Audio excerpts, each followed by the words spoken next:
let's jump right into this explainer on the ancient practice of Sak Yant. I mean, we've all seen tourists coming back from Southeast Asia with those intricate, beautiful geometric patterns tattooed across their shoulders or backs, right? But getting inked, well, that's really just the very beginning of a strict, lifelong spiritual contract. These traditional markings are, quite literally, far more than just skin deep. To really get this, let's look at a quote from Achar Nu Kanpai.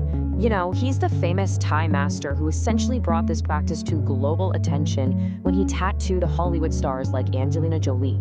He said, "A tattoo without faith is just a picture. It only works if you respect its power."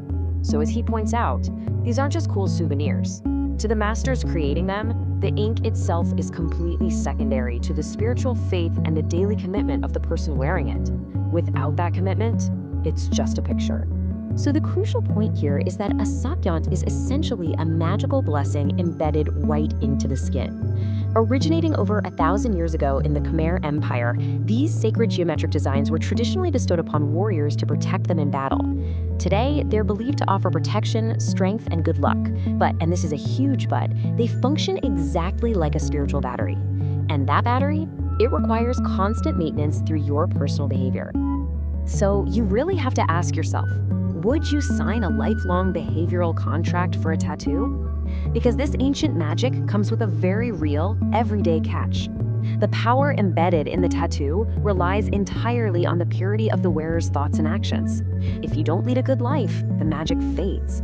It is a lifelong commitment, plain and simple. All right, let's look at the foundation here, the universal rules of conduct. Because no matter which master you go to, or whether you're in Thailand or Cambodia, there is a baseline of morality you are absolutely expected to uphold.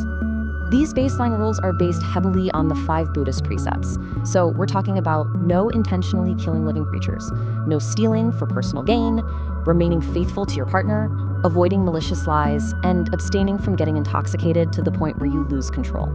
Plus, there's the ultimate unbending rule in Thai culture. You must deeply respect your parents and elders.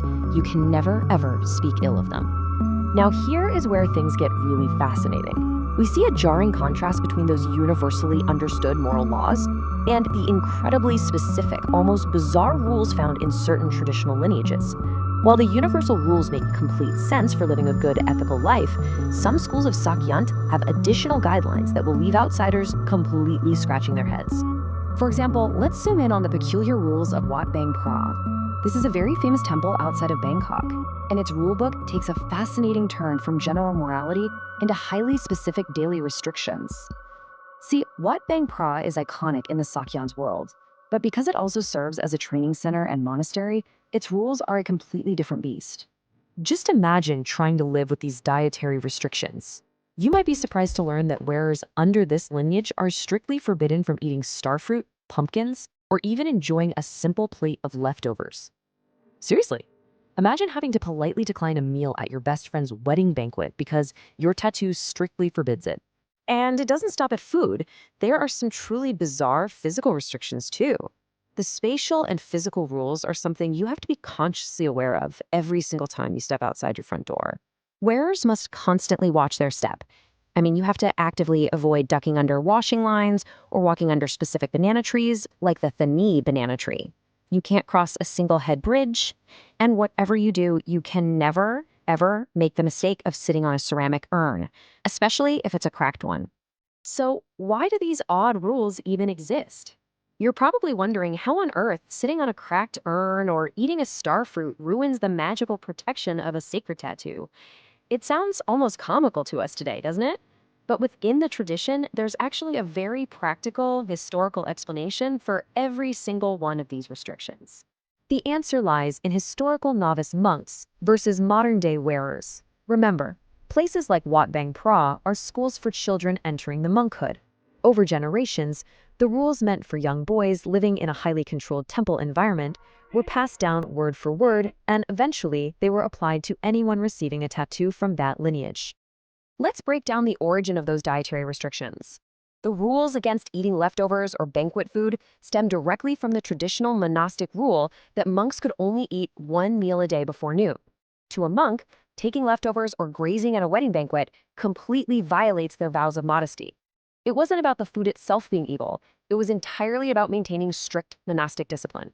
It's the exact same logic for the origin of the physical restrictions. Avoiding washing lines or certain banana trees was originally designed to help young monks avoid worldly impurities. In rural areas, female undergarments might be hung on a washing line or draped over a banana tree. Ducking under them was considered an exposure that might lead to worldly temptation for a celibate monk. And the cracked urn? Well, temples are full of kids running around. It was likely just a highly practical safety rule, created by a teacher so the kids wouldn't cut themselves on broken pottery, which eventually became enshrined as a magical spiritual law. Kind of wild, right? Okay, so the spiritual battery, what actually happens if you break a rule? Because let's face it, keeping every single one of these rules perfectly every single day of your life is practically impossible for the average person. Well, here is the life cycle of a rule breaker. Committing an infraction gathers what is known as dark karma. This dark karma actively drains the tattoo's power and leaves the wearer spiritually vulnerable. To fix this, the wearer must apologize for their failures and formally recharge the tattoo. And that brings us to Wai Kru. This is a massive, absolutely vital annual ceremony where disciples pay homage to their master, apologize for broken rules, and recharge their tattoo's magical power. Devotees gather by the thousands to seek forgiveness. During this intense ritual, it's super common for devotees to enter deep, trance-like states, literally taking on the characteristics of the animals tattooed on their bodies. The master then blesses them, clears their dark karma, and recharges the fading magic. It's literally like plugging your spiritual battery back into the wall. But if you're sweating a little bit right now, don't panic if you slip up and miss a recharge. The power never drops to zero. While breaking a rule absolutely lessens the magic, the blessing your master gave you will always remain in the background, offering at least a baseline level of spiritual protection. So wrapping this up, could you follow these strict rules to keep the magic alive? Knowing the heavy spiritual price, the constant threat of dark karma, and the lifelong behavioral contract required, do you actually have the discipline? It really transforms a simple piece of travel art into a profound mirror of your own daily morality. Definitely something to think about before you ever let that needle touch your skin.